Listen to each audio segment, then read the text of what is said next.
In New Hampshire. In New Hampshire! There's some very nice roads here at Team O'Neill that we use for testing. I've tested here many times in the past to get ready for the New England Forest Rally. Oh yes, this is God's country. Dalton, New Hampshire. I have an eccentric friend, his name is Ken Block. He owns DC Shoe Company, and he's got a crazy thing for rally racing. Hi, this is Ken Block. I'm here at the Team O'Neill Rally School in New Hampshire. This is the place that I actually drove my first rally car, and all my first lessons were done here. Not many people know about rally, so people come to Tim's before they spend money on getting their own car and spending money on going to the woods and thinking I might kill myself. Like, let's figure out how to drive first. Well, I think at first I didn't even notice who Ken Block was. You know, maybe he started a shoe company, I wasn't sure. What I remember is training, I was supposed to train Travis Pastrana. Ken brought him with Vermont Sports Car.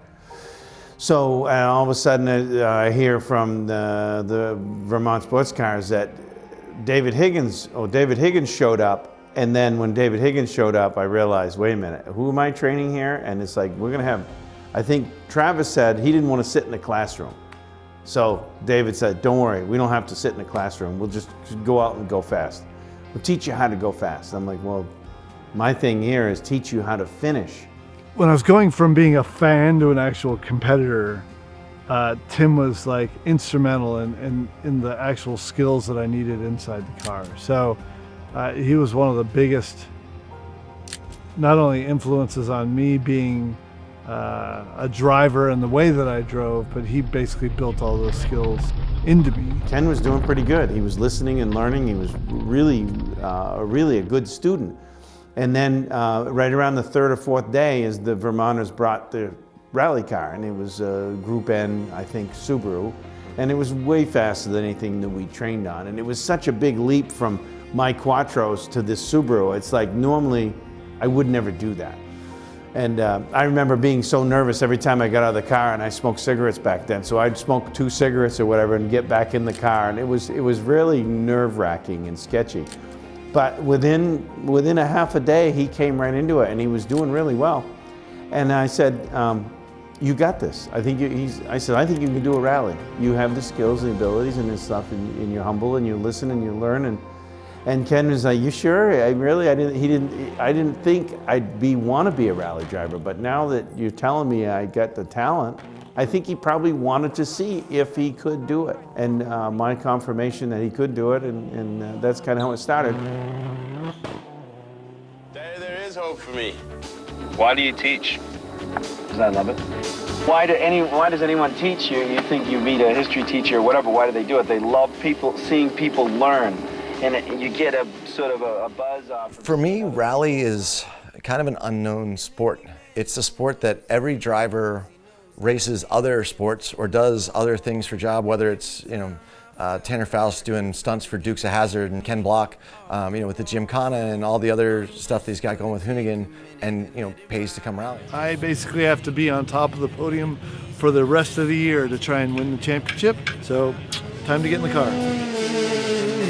How did Mandela get the will to surpass the everyday when injustice had him caged and trapped in every way? How did Gandhi ever withstand the hunger strikes and all? Didn't do it to gain power or money, if I recall. It's the case. I guess I'll pass it on. Mother thinks it'll lift the stress of Babylon. Mother knows. My mother, she suffered blows. I don't know how we survived. It was not long before Lucy said, I want to drive. And it's sort of the same thing. I'm not sure, I want to have some fun. I'm here anyway, Ken's getting extra training or testing. So, well, bring Lucy on board. And she was a real quick learner, and it was just sort of the same thing. She was not very confident that she could do it. And with skill and training and experience, it builds your confidence. And then Leah came after that. While Ken was testing, we would train the rest of the family. And yeah, no, I'm really proud of those guys. They really want to do well. They work hard. They work hard. That's what people don't understand. It takes more effort than people realize, and the effort is what wins. Cause it ain't every day that you get to give. And any man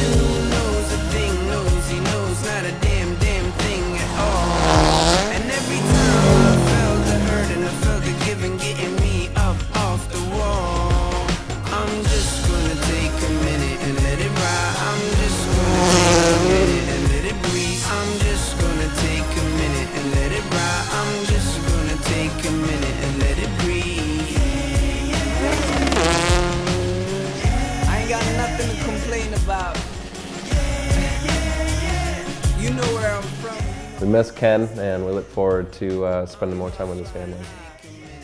Thanks. You're welcome. Take a minute and let it breathe. I'm just gonna take a minute and let it ride. I'm just gonna take a minute and let